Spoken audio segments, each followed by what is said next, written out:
이어서 하나님 말씀 로마서 6장 6절에서 14절 말씀입니다. 우리 한 절씩 교독하시겠습니다. 신약 247페이지 로마서 6장 6절입니다. 우리가 알거니와 우리의 옛사람이 예수와 함께 십자가에 못 박힌 것은 죄의 몸이 죽어 다시는 우리가 죄에게 종노릇하지 아니하려 함이니 이는 죽은 자가 죄에서 벗어나 의롭다 하심을 얻었음이라. 만일 우리가 그리스도와 함께 죽었으면 또한 그와 함께 살 줄을 믿노니 이는 그리스도께서 죽은 자 가운데서 살아나셨음에 다시 죽지 아니하시고 사망이 다시 그를 주장하지 못할 줄을 알미로라.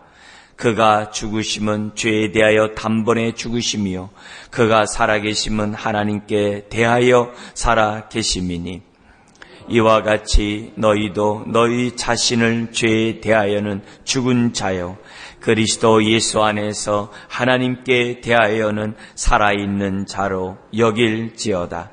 그러므로 너희는 죄가 너희 죽을 몸을 지배하지 못하게 하여 몸의 사욕에 순종하지 말고 또한 너희 지체를 불의의 무기로 죄에게 내주지 말고 오직 너희 자신을 죽은 자 가운데서 다시 살아난 자 같이 하나님께 드리며 너희 지체를 의의 무기로 하나님께 드리라. 같죠?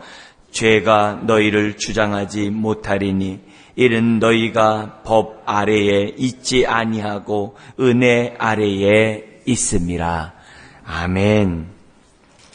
지금 비슷한 말들이 이렇게 반복적으로 이렇게 우리들에게 기록되어 있기 때문에 왜 반복적인 얘기를 왜 이렇게 자꾸 이렇게 하는가 이렇게 생각할 수 있어요. 근데 사실 이렇게 면밀히 보면 우리가 두리뭉실하게 알아서 이렇게 반복되는 것 같은 그런 느낌이 있으나만 반복될 때마다 강조하는 부분이 달라요. 그렇기 때문에 우리가 이 6장에 나와 있는 내용의 그 핵심을 잘 아는 것이 중요해요. 그래서 그 핵심을 보고 우리들이 6장에 나와 있는 내용을 이해하면 그만큼 좋다는 거죠. 6장 얘기는 무슨 얘기하냐면 죄가 더한 곳에 은혜가 5장 20절에 은혜가 넘쳤다 그랬잖아요. 그러면 우리가 은혜를 더 받으려면 우리가 자꾸 죄를 범하면 되겠네. 이렇게 생각하면서 또 이렇게 비판하는 사람들이 있어요. 그렇게 비판하는 사람이 있어요. 예수님이 죄를 왜 죽었어? 근데 너 왜 자꾸 죄 짓냐? 그게 무슨 말이 되냐? 이렇게 말하는 사람도 있고, 너가 죄 때문에, 죄인이었는데 하나님의 은혜를 받아서 이렇게 됐어? 그러면 더 많은 죄를 졌으면 더 큰 은혜 받겠네? 사실 거기 성경에 있잖아요. 그죠? 우리 바리새인과 예수님과 대화에서, 바리새인이 예수님을 점심 대접을 하는 거예요. 점심을 대접을 했는데, 정말 이렇게 막 살았던 그 여인이, 초대받지 않는 손님이 들어와가지고서 예수님 발 뒤에서 막 이렇게 눈물 막 뿌리면서 예수님 발을 씻은 사건이 있잖아요. 그러니까 그 사건을 놓고서 바리새인이 저 여인이 저렇게 하는 행동 보면은, 당장 그만두라고 했어야 되는데 예수님이 가만히 있고 눈물로 발을 씻고 머리털로 이렇게 발을 닦는 그 모습을 보면서 막 기분 나빠했잖아요. 그러니까 예수님이 그 탕감받은 비유를 얘기하잖아요. 예를 들어서 1억 원 탕감받은 사람과 10만 원 탕감받은 사람과 누가 더 기쁘겠냐니까 1억 원이지 않습니까? 그러니까 이 여인이 그랬다. 그 사건이 있었단 말이에요. 그런 것처럼 더 많은 죄를 범했으니까 더 큰 은혜를 받았다면은 내가 오늘 더 큰 은혜를 받으려면 이 여인은 어떻게 돼요? 더 많은 죄를 내가 범해야지. 이렇게 비아냥거리면서 얘기하는 사람도 있을 것이고 또 뭐예요? 예수님을 믿는다고 하면서 여전히 죄 가운데 있는 사람들이 또 있거든요. 갈짓잡고 있는 사람들이 있단 말이에요. 이런 사람들에 대해서 그럴 수 없다. 왜냐? 2절에 예수님은 죄에 대하여 죽었다. 여기서 죄에 대하여 죽었다는 개념은 우리가 우리는 죄에 대해 죽었다면 우리는 더 이상 죄값을 우리가 이제 더 이상 지불할 게 없어 라는 식으로만 생각을 하는데, 여기 나와 있는 이 죄에 대하여라는 것은 뭐냐면 죄의 세력, 죄의 권세, 심지어는 어떻게 돼요? 우리가 옛사람이었을 때는 죄가 요구하는 대로 다 살았거든요. 분노해라 그러면 막 화를 내고, 너 움켜잡아라 그러면 막 탐심 가운데 살고, 너 다른 사람 둘째 말고 우선 너만을 위해 살아. 그래서 어떻게 돼요? 수단과 방법 다 가리지 않고 이러면서 우리들이 막 자연스럽게 살았단 말이에요. 이제 그런 가운데 좀 도덕군자처럼 남들보다 좀 의롭게 살고 좀 이렇게 도토리 키재기 하듯이 좀 의롭게 살았다고 하면서 나는 바른 사람이야 뭐 이러면서 살았단 말이에요. 그러니까 이렇게 산 그런 나의 모습대로 이 사람이 어떻게 돼요? 더 이상 살지 않아도 된다는 거예요. 왜냐? 예수님이 죄에 대하여 죽었다 이게. 다시 말하면 우리는 예수님이 죄의 권세에 대해서도 죽었다 이게. 그래서 우리는 다시 옛사람에 의해서 정과 욕심대로 살아갈 필요가 없다는 거예요. 그러면서 우리가 3절부터 5절까지 얘기가 뭐예요? 주님과 함께 죽고 주님과 함께 부활하지 않았느냐라고 아주 그 복음의 진수를 딱 얘기를 하는 거예요. 그 얘기를 어제 우리가 살펴봤어요. 근데 여기서 무슨 얘기하냐면은 6절부터 다시 14절까지 십자가 부활의 얘기를 좀 더 풀어주는 거예요. 좀 더 풀어주면서 우리가 주님과 함께 죽고 주님과 함께 부활했다는 말이 무슨 말이냐. 주님과 함께 죽을 때 죽었기 때문에 더 이상 죄가 우리를 주장하지 못한다. 이제는 우리가 어떻게 돼요? 예수 그리스도와 연합되어서 살았기 때문에 이제는 주님과 함께 하나님을 향하여 우리는 살아가야만 하는 사람이다. 주님 가신 그 길을 우리도 따라가야 되는 그런 사람이지 다시 옛사람으로 돌아갈 그런 사람이 아니다. 그런 얘기를 지금 하고 있는 거예요. 그래서 우리가 결혼의 비유를 얘기했어요. 우리가 결혼하기 전에는 A라는 사람도 있고 B라는 사람이 있어가지고 막 이렇게 저울질을 할 때 A도 나를 좋아하고 B도 나를 좋아하는데 중간에서 막 고민하다가 어떻게 할까? 그러다가 A랑 결혼을 딱 했어요. 그러면 더 이상 어떻게 해야 돼요? B가 나에 대해서 주장할 수가 없는 거예요. 나에 대해서 뭐라고 얘기할 수가 없는 거예요.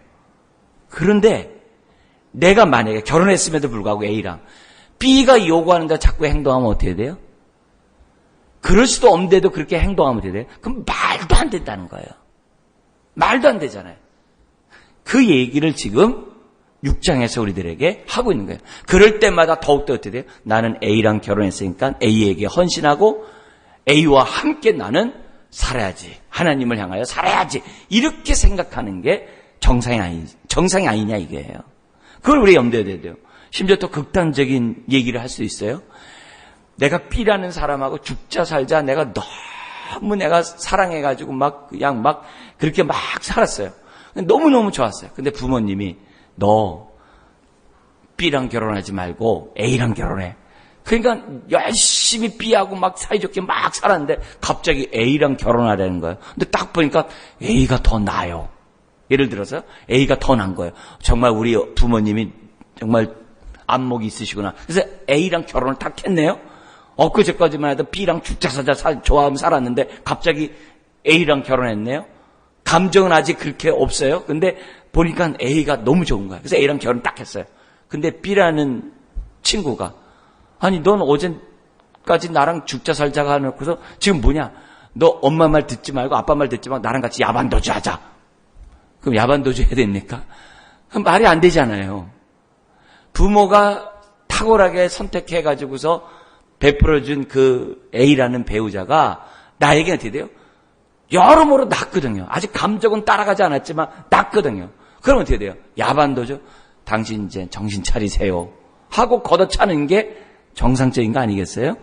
그것이 지금 6장에 반영하면 그만큼 이해가 되는 거예요. 옛날에 우리가 옛사람이었을 때는 죄가 원한 대로 너무나도 잠시 죄악의 낙을 누리면서 살았어요.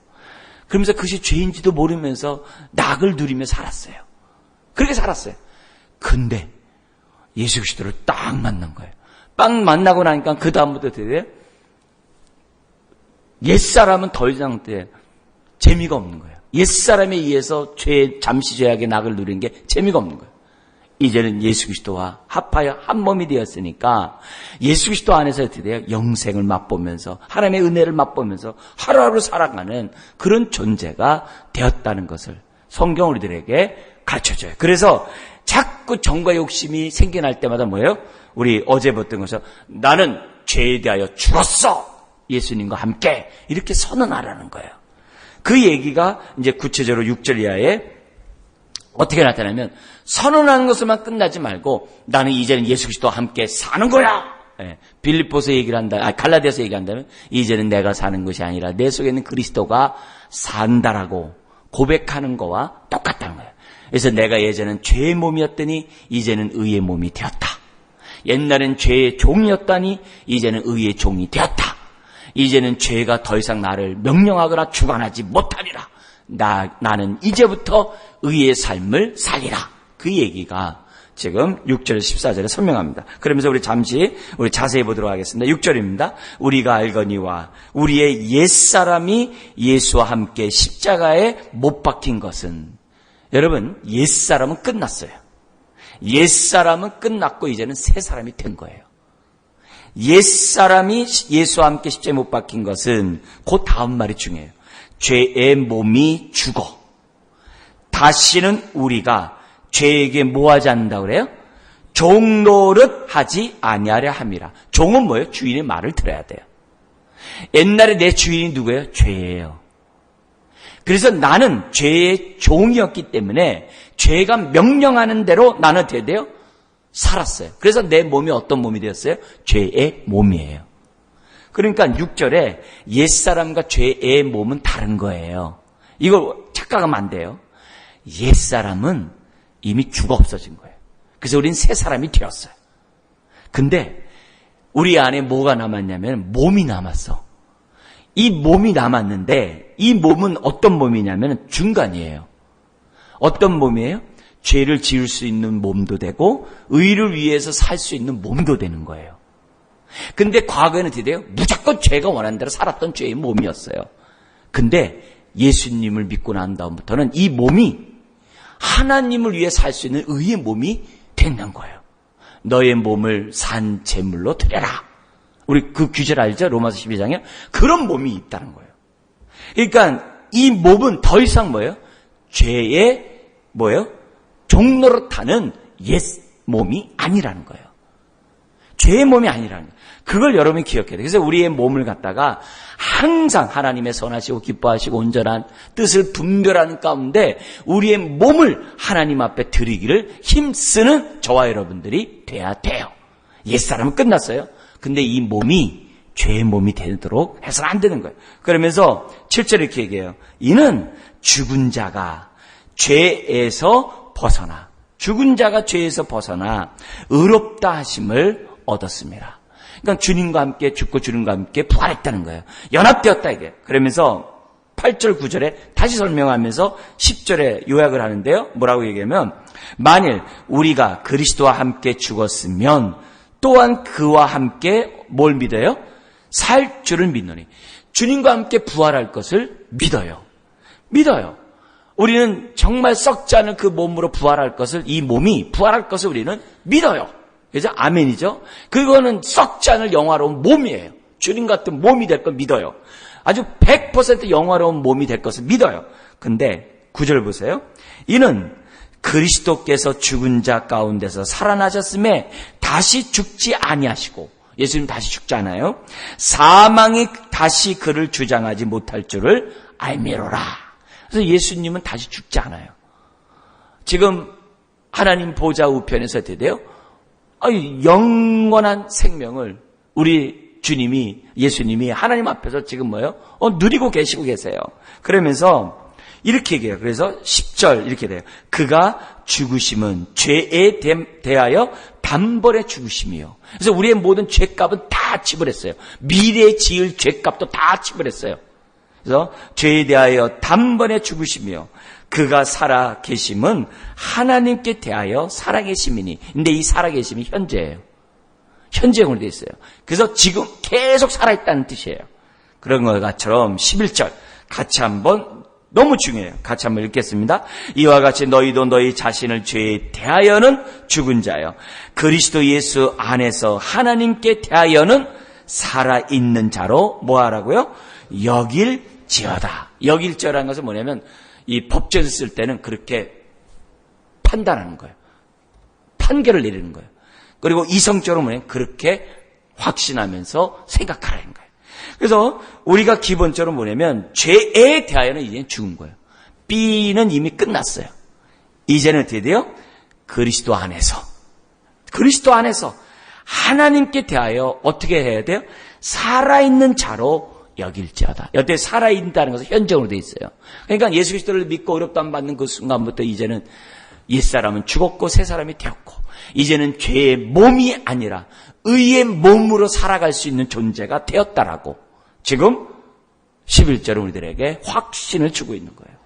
여러분 이것은 굉장히 중요해요. 그래서 내가 막 분노를 하고 싶어요. 그런 마음이 딱 생각할 때 첫 번째 어떻게 하라고 그래요? 나는 죄에 대하여 죽었어 라고 선언하래요. 두 번째, 나는 이제는 하나님을 향하여 살아있는 자라고 두 번째 선언하라는 거예요. 이게 굉장히 중요한 거예요. 요 첫 단계, 두 단계를 반드시 하셔야 돼요. 그럴 때 12절에서 14절에 내 몸을 드리게 돼요. 3단계로 나가요. 이건 너무 중요한 겁니다. 그래서 내가 죄를 지으려고 할 때마다 나는 죄의 몸이 죽었어. 그리고 나는 이제는 하나님을 향하여 살아있는 그런 사람이 된 거야. 두 번째 단계를 얘기해요. 세 번째, 말로만 하지 말고 행동으로 내 몸을 의의 몸이 되도록, 의의 종이 되도록 드리는 삶을 살 때 우리가 분노해서 이길 수 있어요. 그게 이제 12절부터 14절에 그러므로 너희는 죄가 너희 몸을 너의 죽을 몸을 뭐하지 못하게 해요? 지배하지 못하게 하여 몸의 사욕에 순종하지 말고. 그죠? 다시 뭐예요? 죄의 몸이 되지 말라 이게예요. 그러면서 13절 또한 너희 지체를 불의의 무기로 죄에게 뭐하지 말래요? 내주지 말고. 죄가 원하는 대로 막 이제는 나는 아직 연약한데요. 그러지 말라는 거예요. 나는 아직 잠시 죄악에 나기 좋은데요. 그러지 말라는 거예요. 죄에게 내주지 말고 오직 너희 자신을 죽은 자 가운데서 다시 살아난 자 같이 하나님께 드리며 너희 지체, 우리 몸을 의의 무기, 의의 병기로 하나님께 뭐라고 그래요? 드리라. 여기 드린다는 얘기가 옆에 두라는 얘기예요. 누구의 옆에 둬야 돼요? 하나님께 옆에 우리 인생을 두라는 거예요. 하나님의 말씀에 우리의 인생을 두라는 거예요. 예수님께 우리의 인생을 둬서 주님이 살라고 하는 대로 살라 이 말이에요. 딴 데 몸을 두지 말고 예수님께 두라는 거예요. 하나님께 두라는 거예요. 말씀에 두라는 거예요. 그렇게 해야지만이 우리가 어떻게 돼요? 의의 병기의 삶을 살아간다는 거예요. 성경에서도 성령의 열매 얘기하면서 대인과의 관계에서 맺는 열매가 뭐 있죠? 오래 참음과 자비와 양선의 열매가 있잖아요. 성령 9가지 열매 3가지 있잖아요. 오래 참음. 우리가 막 상대방의 나에게 화를 내게 그럴 때 우리가 첫 번째 해야 될 마음 자세는 주님 70번씩 7번이라도 참겠습니다.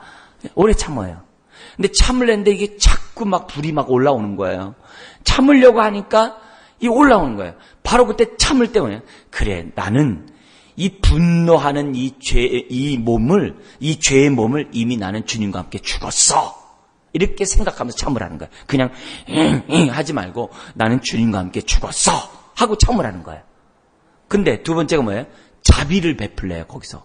자비는 뭐냐면 내가 입으로 어떻게 돼요? 막 분노의 말을 하는 게 아니라 그래, 너도 하나님을 믿는 사람이니까 너도 하나님의 자녀지. 하나님이 받은 바 된 자지. 주님, 내가 저 사람을 내가 사랑하게 해주세요. 사랑하게 해주세요. 용서하게 해주세요. 막 오래 참지만 하지 말고 말로 내가 용서하고 사랑하고 축복하고 막 그렇게 하는 거예요. 그렇게 하는 게 뭐예요? 내가 어떻게 돼요? 주님과 함께 산 자기 때문에 하나님을 향하여 살아가야 될 사람이라는 것을 생각하면서 자비를 베풀라는 거예요. 두 단계로 간 거예요. 근데 세 번째 단계가 뭐예요? 양선이에요. 양선은 뭐예요? 행동으로 정말 그 사람을요, 말로만 축복하는 게 아니라 선물도 사주고 밥도 사주고 막 그냥 그 사람이 뭐예요? 행동으로 막 잘해주는 거예요. 그게 양선이에요. 구체적인 행동이 있는 게 양선의 열매예요. 세 번째 단계가 뭐예요? 우리 몸을 의의 병기로, 의의 몸으로 그에게 뭐예요? 잘해주라는 거예요. 의의 몸으로 드리라는 거예요. 그 성령의 9가지 열매 중에 세 번째 대인과의 관계에서 오래 참과 자비와 양선이 지금 이 6장에서는 그런 식으로 얘기하는 거예요. 그래서 내가 화를 낼 때마다 나는 주님과 함께 죽었어. 근데 내가 왜 화에게 순종해야 돼? 화내라고 하는 그 죄의 몸에 내가 왜 따라가야 돼? 나는 죄에 대하여 예수님과 함께 죽었는데 막 분노한 마음이 생겨날 때마다 나는 이미 죽었는데 왜 자꾸 화가 나지? 그때마다 나는 주님과 함께 죽었어! 선언하면서 화내지 말라 이게요. 그래서 자꾸 화를 참으라는 거예요. 그러지 말고 입으로만 두 번째 대응이 돼요. 나는 주님과 함께 산 자니까 저 사람을 향해서 내가 하나님을 향해 내가 살아야 되는데 왜 자꾸만 내가 이러고만 있지? 하나님 나 저 사람 저 인간 내가 축복합니다. 나 저 인간 내가 용서합니다. 하나님 내가 저 사람 내가 사랑하겠습니다. 하나님을 향해 산 자로 알아야 되잖아요 내가. 그래서 내가 주님과 함께 부활했는데 그렇게 해야란 말이에요. 근데 그렇게만 하지 말고 행동으로 정말 하라는 거예요. 정 못하겠으면 돼요. 남을 통해서 얘기하면 돼요. 나 저 사람 나 용서하고 나 저 사람 나 사랑하고 저 사람 나 정말 좋아해. 내가 말 직접 못하면은 제3자를 통해서라도 자꾸 말하라고. 그렇게 하면서 돼요. 막 선물도 주고 막 밥도 먹고 막 그러라고 하라고. 그러면 내 감정이 따라간다고. 그런 모습으로 저와 여러분들이 내 몸이 죄에게 지지 말고 의에게 순종할 것을 지금 성경 우리들에게 가르쳐주고 있어요. 그 얘기를 지금 6장 1절부터 14절에 설명하고 있어요. 여러 가지 얘기를 죄에 대해서 자꾸 적용하면 돼요. 분노만이 아니라 여러 면에 대해서 그런 것들을 우리들이 할 때 우리가 어떻게 돼요? 예수 안에서 영생을 맛보며 저와 여러분들이 살아갈 수 있다는 거예요. 이미 우리는 주님과 함께 죽고 주님과 함께 부활한 의롭다함 받은 하나님의 자녀예요. 그러면 자녀답게 의의 병기답게 저와 여러분들이 살아야 한다는 것을 하나님은 로마서 6장을 통해 우리들에게 가르쳐줘요. 그렇기 때문에 다시는 5장같이 아직 연약할 때 아직 죄인 되었을 때 그런 삶처럼 내가 죄가 원하는 대로 살아가지 않는 저와 여러분들에게를 주여름 축원합니다. 죄는 더 이상 나를 주장할 수 없어요. 죄는 더 이상 나에게 명령할 수 없어요. B는 끝났어요. 나는 A와 결혼했어요. 예수님과 결혼했어요. B에게 연연하지 마세요. 내 몸은 주님의 것이에요. 그러면서 내 몸을 드리게 힘쓰면서 승리하시기를 주의 이름으로 축원합니다. 기도하겠습니다. 하나님 아버지, 우리가 죄를 짓고 싶을 때마다 나는 죄에 대하여 죽었다 선언하게 해 주옵소서. 그리고 선언으로 끝나는 게 아니라 나는 이제는 하나님을 향하여 살 것이라고 또한 선포하게 해 주옵소서. 그리고 실제적으로 하나님의 뜻에 따라 순종하면서 의의 병기에 의의 삶을 살아가는 우리 모든 사람 되게 하여 주옵소서. 성령님, 주여 우리의 몸이 정말 하나님이 기뻐하는 산제사로 날마다 드리며 살아갈 수 있도록 역사하여 주옵소서. 믿사오며 예수님의 이름으로 기도드리옵나이다. 아멘.